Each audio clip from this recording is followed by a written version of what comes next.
Somewhere in the Bible it says, there's that sort of story about how toys of children are perfectly natural, but there comes a time when you outgrow them. And I think the abyss of studying a teaching like the Course in Miracles or Ramana Maharshi is that you begin to see that the world that you've been trained and invested in, right? So I was very much on a path to become an evolutionary biologist because I thought meaning was to be found there. And then I had this big shock where I met a man of vertical thought, which was my teacher. Like Castaneda in his books, he talks about meeting someone like that. And that was my teacher, Tara Singh. But you meet someone like that, and it really is like entering an abyss. You're entering something that is hugely threatening to everything that you've treasured before. I don't mean family and friends and relationships necessarily, and the good in them, but I mean in the relationships. But I mean like you're up against this wall of recognizing that your journey here is to turn inward. And the richest human being that you're ever going to meet is someone who doesn't want anything.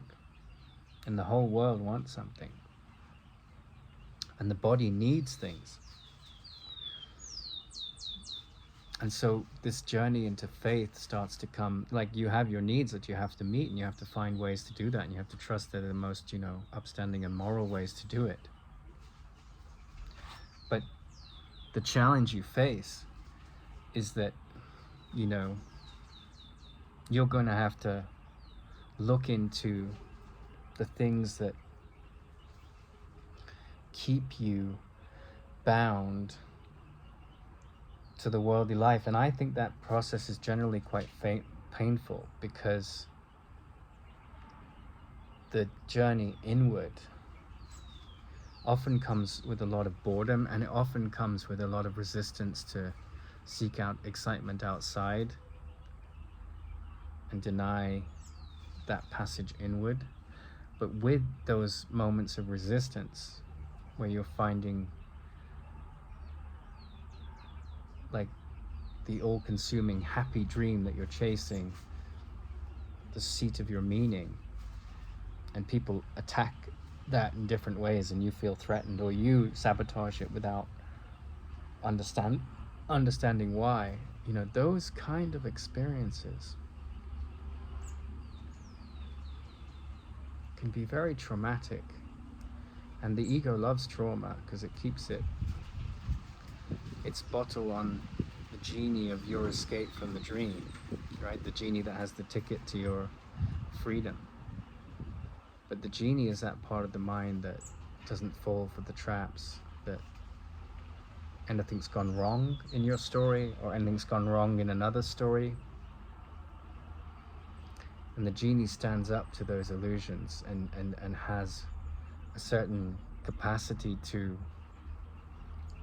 chop down the great trees in your mind that you've erected your whole edifice of fragile meaning around, which is really just meaningless.